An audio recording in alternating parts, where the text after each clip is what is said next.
I am Nana Dr. Michael Agyekum Addo. We are going to discuss the principles of success and wealth creation, honesty and reliability, hard work.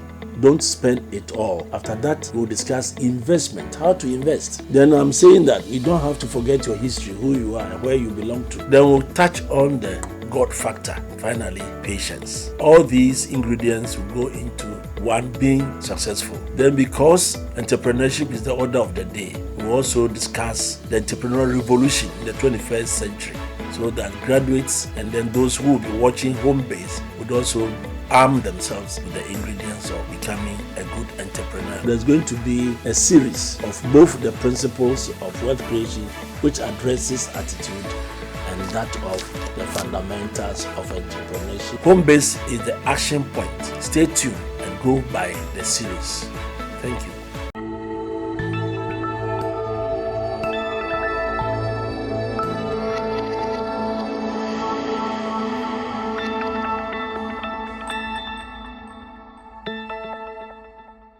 Good afternoon, class.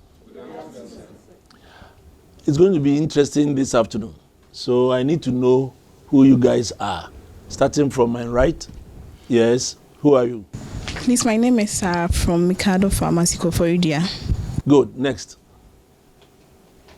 My name is Besumbu Inayumo Charity from Depa. From? Depa. Depa. In the northern region? Yes, please. Okay.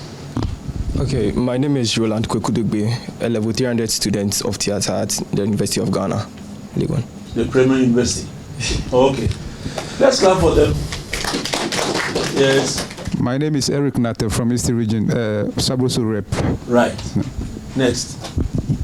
My name is Christophine Akbene Eje from Mikado Pharmacy, Laboni. Okay. My name is Richard Addo from Achima Safo in the Eastern Region. Good. Every three we clap for them. I'm Etonam Amejeshi from Swakopa. Wow. Patience Dupeza, Central University. Wow. My name is Richard Asante, a pharmacist by profession, and I'm from Obuasi. Wow. My name is Emmanuel Tata from Made in Ghana magazine. Thank you. Lovely. So you realize that we have diverse group of people, and I believe that this afternoon's lecture is going to be interesting. We have been on the television for the past 4 weeks, and we've been talking about success, how to get success, and it's all adapted from this book, and I believe you have copies. So take your copy, Principles of Success and How to Create Wealth. I don't want you to join the Graduate Unemployment Association at all. So all that we are discussing is to make sure that you have what it takes to make it. In the beginning, I started with honesty and reliability. They use repeat after me. Honesty and reliability is the first principle if you want to make it in life as an entrepreneur, as a self-employed person. To create your own business, you have to be a reliable person, not necessarily honest, which I've already explained. Reliability is to fulfill all promises without excuses. Don't give any excuse whatsoever. The moment you give an excuse, it means that something had not been done well. And behind that is poverty. That's why from Accra to Paga, Aflao to Elubo, Ghanaians are complaining. All because you are not a reliable group of people. How can you succeed? You have to be a reliable person. The second principle is hard work. What is hard working? These Chinese, Indians, in the scorching sun, they will be working. In the snow, they will be working. Let it rain in Ghana and nothing works. The students think that the teacher will not come. The teacher also think that the students will not come. So nothing works when it rains. So if it's raining and nobody is working in Ghana, had it been snowing, then what will happen? So my dear friends, hard work does not have any room for excuse, no room for weather change. You've got to be a hard-working person to make it in life. That's what this book is talking about. The third one is don't spend it all. Whatever comes to you, save something. The savings culture is so poor in this country. The Susu people, you try to save with them and they will take it away. No. You put it in the bank and all you know, you don't have the good regulations, and so the bank collapses. So we don't have even the trust for the banks. But save something, which I have already discussed with you.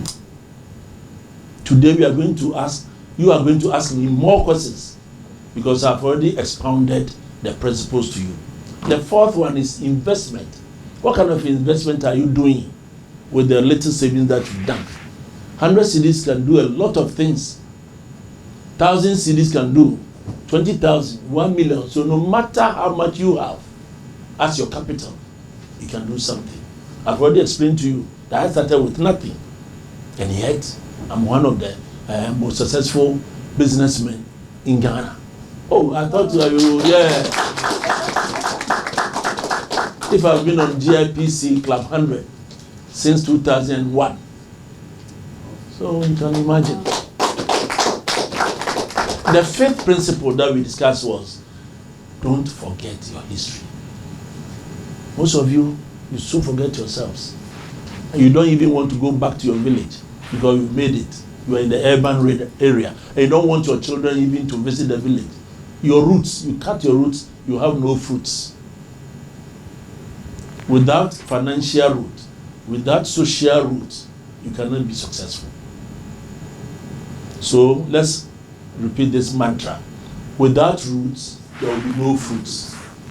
Without roots, there will be no fruits.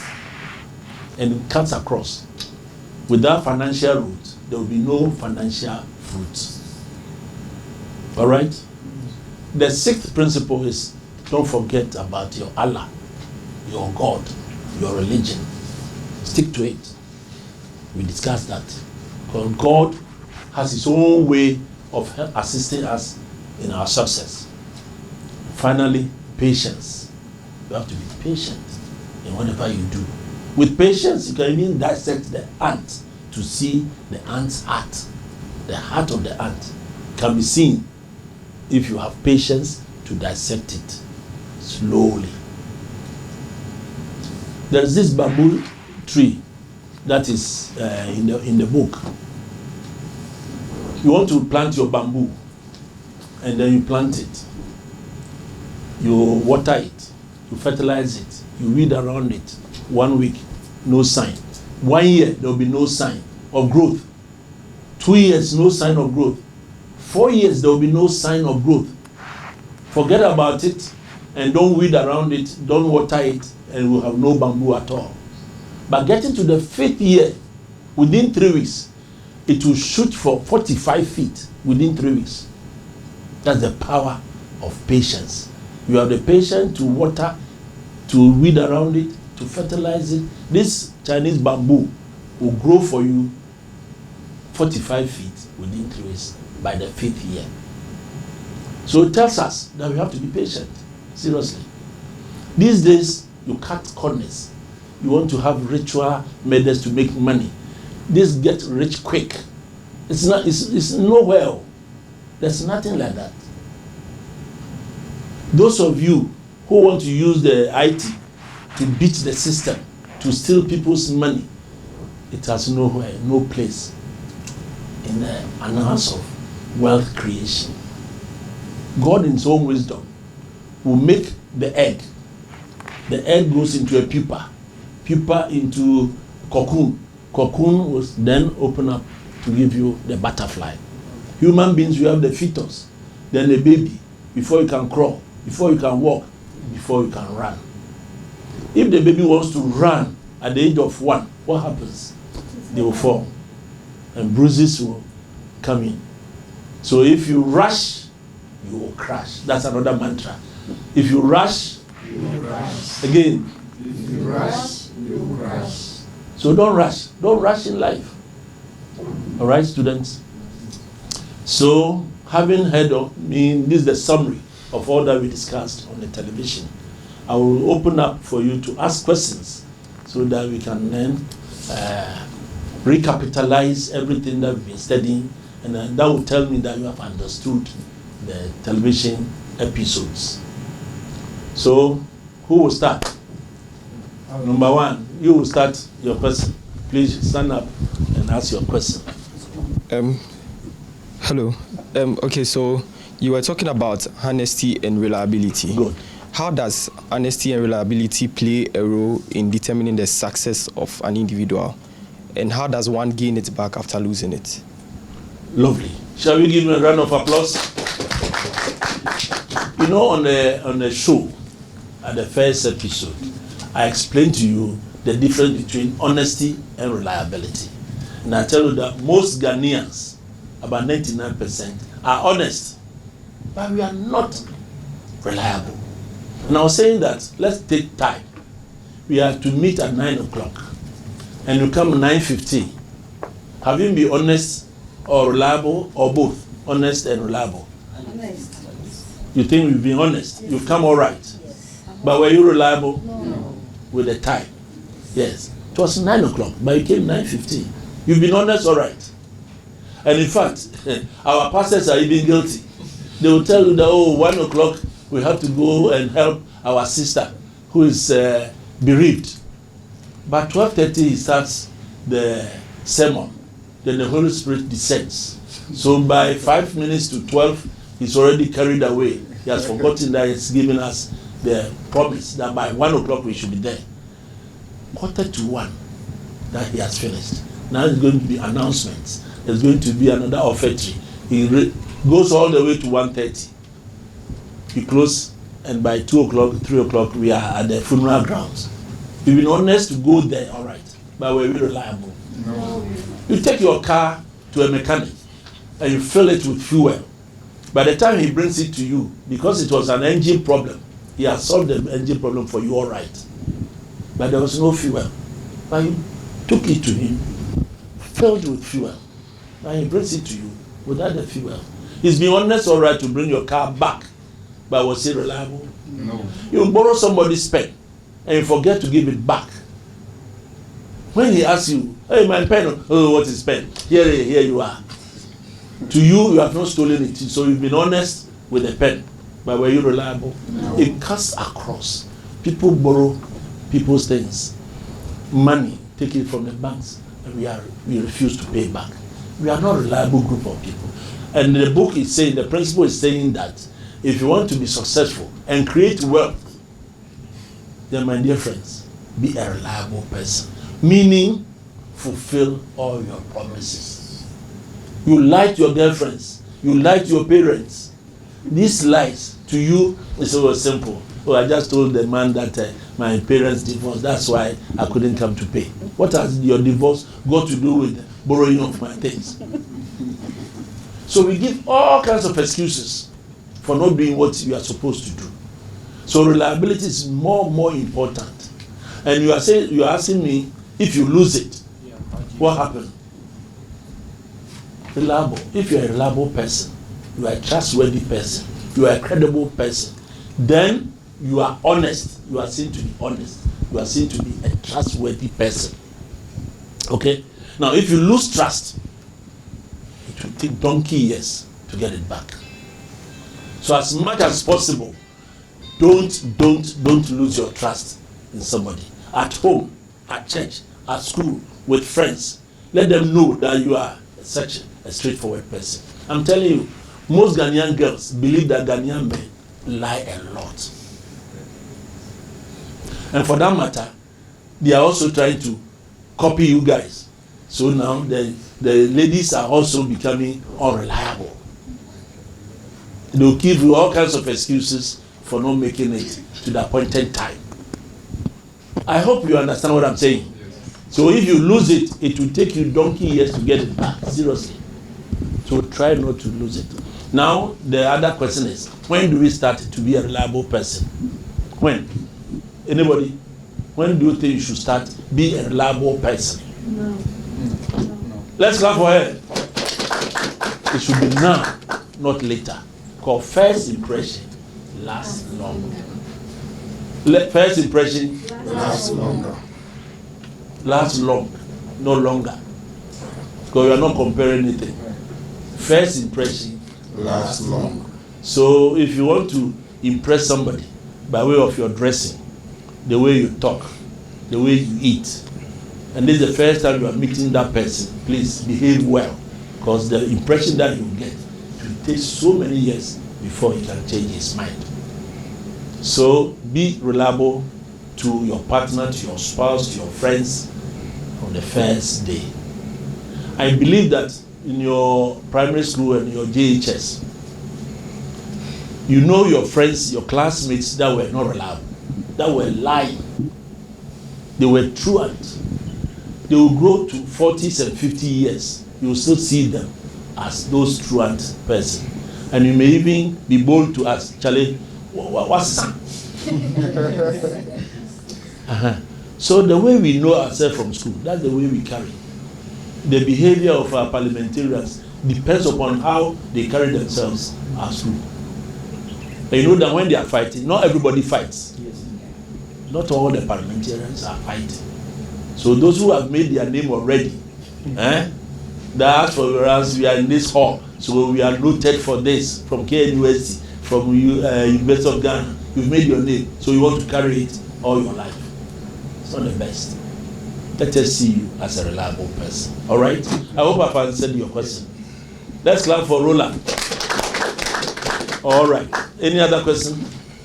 Yes, sir. In today's world, we are being asked to work smart. How does hard work come into the picture? And what are the attributes of a hard-working person, sir? Wow. Let's clap for him. A very, very important question. People believe that you've got to get your money smartly. Just be smart. Not necessarily hard-working.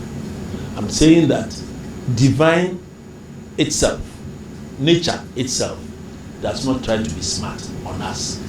You know when it's going to rain. We have rainy season, we have the harmattan. He has even planned for us. So you have to plan your life according to the seasons, if you are a farmer. Otherwise, try to put irrigation in your area. That's not smartness. It's part of the plan. What smartness means is that you don't deserve to have it today, but you manage to have it today. When your leader tells you a year by now you should be dangling your keys for your car, meanwhile your salary is 1,500, and in a year's time your savings cannot buy a car. But you want to be smart enough to get a car. How would you get a car if you don't have money? Tell me, anybody. You don't have enough money to buy a car, but you still can get a car because you want to be smart. How would you do it? You steal or you rent, like you are borrowing, Or you do fraud.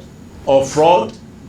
In all these answers that you are giving me, is it the right thing? No. It's not legitimate. So we should agree that being smart enough is not the best. Hard work pays. And hard work does not kill. Otherwise, the Chinese would have been dead by now. The Indians, the Europeans, the Americans. And Ghanaians, we are hardworking people, especially when we move away from Ghana. Yes. But when we are in Ghana, we try to look down upon certain businesses. We look down upon other people, and so we are not hardworking. You put your hands in your pockets and expect other people to work for you. Because you've been trained in a home where you have the house help who does everything for you.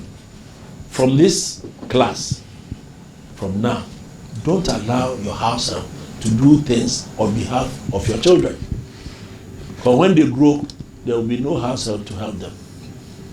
In the advent of this technology, everybody wants to study, wants to go to school.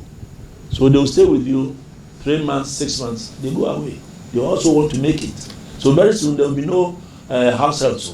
And what would you do? So the more you pamper your children, thinking that you love them, rather you hate them. But when they grow up, when you are not there, they will be found wanting. Hard work pays a lot. Please, hard work means that get involved. Don't see yourself as a manager and then you sit in the office.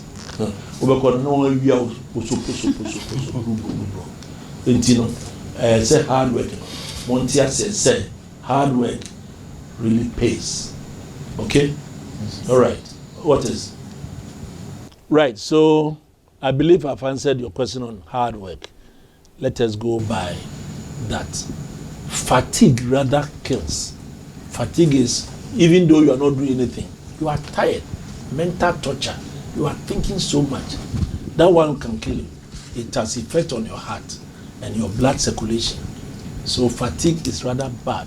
But hard work, your circulation is now active, your heart is pumping very well, you are sweating off the fat and everything in you. That is even better. You become a healthier person than just thinking and thinking, brooding over unnecessary things, worrying, crying. You are sad, heartbroken. Hey, you may die. Fatigue rather kills. Hard work does not kill. Next question. Okay, look, thank you very much. I'm learning so much today. So my question is based on the third principle, which is don't spend it all. Okay. In this economy employees are not paid well, and we don't have a lot of money. My question is, how do we save? And then how much of our salaries should we save, and for how long should we save? Thank you. Wow, so many questions in one. Yeah, can we give him a round of applause? Yeah, we are in hard times, and COVID has even made it worse. Prices are increasing, but you are saying that the income is about the same. How do you survive? How do you make some savings? No matter how much you receive, 300, 800, 2,000, 5,000, no matter how much you receive, if your expenditure pattern is about the same, you come to zero. Your income is Y and your expenditure is Y, is zero. You must make your income be above your expenditure. So if you are receiving 600, tell yourself that you are receiving 500 so that you may be able to save the 100. So work around the 500. If you work around 700, 800, you may go a borrowing or you become poor, and all you know, become a thief. Please, just cut your coat according to your size. Prices are increasing. You went to the shop, you were buying this sabroso at 200 cedis. Now it's 300. You can't afford it. If the person can give you half of it, buy half. If not, just don't buy it for now. But if you really need it, then buy it for now, and next month do some savings. So the trick is that this month ending is 30th. You are going to receive 800. Tell yourself that the money has not come yet. So you give it to next week. All right? So 30th, the 7th. Tell yourself that 7 now I have been paid 800. So start to work on it. Get your expenditure. In 3 weeks' time, you are there. You would have saved about 100 cedis. I don't know whether I'm making a point. Don't say that 30th I have been paid. So start to work on it. It will take you another 30 days to finish the 800. If you are able to squeeze, like you are starving, starving is not only by way of food, like in the church. Starving means that you are cutting off your wants. You needed socks, you needed this, you needed the fanciful things. Avoid. If you are able to avoid them for the first 1 week and start to do the things that you need to do the following week, it will take you only 3 weeks, and then another pay would have come. If you are able to also save another 2 weeks, it takes you 2 weeks, you get another pay. It's a beautiful phenomenon that if you know and learn it and try to practice it, you see that in no time, within a year, you are rich. Now, if you want to save, the Bible is telling us to give 10% to the church. It's not only to the church, 10% to yourself. So save 10%. If you are the believer of tithe, okay, you give 10% to your church, but also give 10% to yourself. Don't use all because you have paid your tithe to the church. You are okay with it. What about you? George Clason, 1988, made a research and said that if you give your money to everybody all the time, ask yourself, what kind of money do you give to yourself? You must also give money to yourself, and that is 10%. And if you don't believe in tithing, then it makes it 20%. Or if you give God, there was these kids that were saying that they want to challenge God, that they will throw the money up and God should take his own tithe. So they threw it in the air. 1,000 cedis. God take you also, and everything fell. And the man can't just in Yakupo pay sika. So it is the human beings that take your money, and it's the church that takes your money. What about you? What about you? All right. And what was your other question? If you are able to save, you ask another. Like how much should you save? 10%. 10%. And in fact, I also add that you must have your soul money. Usikakra. Soul money that you give to your children, your friends, or your family when you should die. That savings is very, very tiny, very little. 1 cedi at a time. Every month, just put 1 cedi or 5 cedis. So as your soul money. Soul money is an untouchable savings. You don't touch it. Because money is a magnet. And when you have it, you get more. And the Bible even admonishes that. Those that had the talent of 5, when he came, he has doubled it. And the one that he hid and gave it to him, he said, this one should be given to the one who had a 5. So the more money that you are able to keep, the more it will attract other money. So the soul money is to give you the magnet that you need. Right now you don't have anything at all. Not in your pocket, it's not in your wardrobe, it's not in the bank. How would you get money? You must have something to attract something. All right? Yes. So 10% should be set aside all the time. And about 100% of it, 1 cedi, should also be set aside, untouchable till you die. Next question. And we are coming to the end of the class very soon. So ask your questions. It's very interesting we are learning today. And I think one of the principles you said we should don't forget our history. In our part of the world, when people become rich, they find it very difficult to go back to their hometown.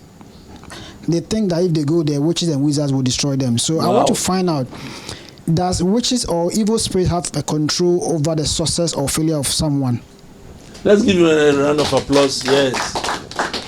In our part of the world, our culture tells us that there are the devil, Satan, witches, witchcraft. If you think about it seriously, you may never succeed. And this book is saying that if these white people, the Europeans and Americans, go by principles of making money, and they make the money without reference to witches and witchcraft and so on, how come that we believe in it, we pray so hard about it, and yet we are poor? So I don't give room to witches and wizards. So go back home, please. If you want to go home, go home. If they wanted to kill you, they would have killed you whilst you were a toddler. But you managed to come. Don't you think that if they are there, they will visit you in Accra or Kumasi or London? They will still be there. And keep on asking whether somebody has seen them before. You haven't seen them. And when we go to church, they said we should stamp on the devil. With your size 7 and size 38, how can you stamp on the devil? The whole room he is there. So how are you stamping on him? And you want to use the cutlass to kill him? As you hit the ground, where is he? You don't see. It's all in the mental faculty. Please, please, please. There's nothing like that too. It's all a philosophy that we believe is there. My research tells me that is the one near you who is the Satan, who is so envious about you. Have you heard of anybody who has been killed like armed robbers that they didn't know? They knew that he had something in the house. That's why they went there. How can a thief in Asamankesi know that you are so rich in Accra? The people that know you, who you are living with in Accra, they will come after you. So go back home and help them so that they can make it, so that they don't chase you in the urban area. Okay? Okay. So don't give room to the devil. It puts unnecessary fear in us and makes us lazy. Because Me person be kurase because all me. Now what you believe so much that when you are driving away from the village back to the city, you get accident. It's not the which is so. It is your mental set that made you drive carelessly out of fear. Please, fear and doubts, shyness, or in the brain. Try to overcome it. Mom will say crusade, Escafo area. I've never seen a crusade in cantonments or airport residential area. Always the poor people's area that there's so much crusade. So they capitalize on your ignorance and your timidity, then they get the money from you. Next. Yeah, thank you. As human as we are, we give a lot of excuses, and you spoke about it. My question is, we have good reasons and explanations for not doing what is expected of us. Is it, do we accept genuine reasons for not doing what is expected of us? Okay. That's the question. My book is saying that we have room for white lie. White lie to protect yourself. That's like Abraham protected himself by saying that his wife was his sister. It was a white lie. If he had agreed that that was his wife, they would have killed him to take the wife. White lies are something that we always do in Ghana here to protect ourselves, our image. We lie to our children thinking that they will not see through. Right from the word go, that you are born, they will claim that if he's a girl, that's your husband. Your cousins is your husband. We are lying. And when we die at the funeral, do you know that we also lie? The drinks that they carry on their heads. Look at it carefully. If you see a ribbon at the neck of whiskey, I'm telling you, it's coffee. Coffee in the bottle. But they don't want you to see that it has been opened. So they put the ribbon around it. We are lying. At one point in time, a friend of mine, the mother died. So the wife came to display, to give cloth and so on and so forth, and money. They have shown it to the public. So everybody say, why are they, why are they? When they went to say, give the cloth back to me, I went to hire. And the guy said, I will not give it to you. I thought it was a donation, a gift to me because I was mourning my mother. It became a tug of war. So don't keep us lying. It will not help us. Honesty and reliability is key. Last question, and then we finish. And if you want to establish your business, where do you decide to open your company, and how do you raise funds for that? Okay, thank you. Let's give a round of applause. That's going to be our last interaction, last question. Yes. Where? Where depends upon the kind of business you are doing. And the key factor is location. What's the biggest factor? Location. If it's a retail outlet and you put it at the outskirts, who will come and buy? Put it where the human traffic is heavy, the railway station and the rest. We have prime areas for retail business. Wholesale doesn't matter. If you have the car park where people can park, because it's a wholesale, where you can also offload your container, that's fine. If it's a manufacturing unit, it doesn't bother, it doesn't mind where you are having it. It can be the outskirts. You can have your manufacturing unit. So location depends upon the type of business that you will be in. Funding is yourself, is the best. I will not encourage you to take a loan to start your business. Try to do it yourself. Your savings, that of your parents, your friends, your church, and then you are through. Funding is another area that next time when we meet, we are going to talk about entrepreneurship. We'll also bring the funding again, and then we can talk about it in detail. Thank you very much for coming.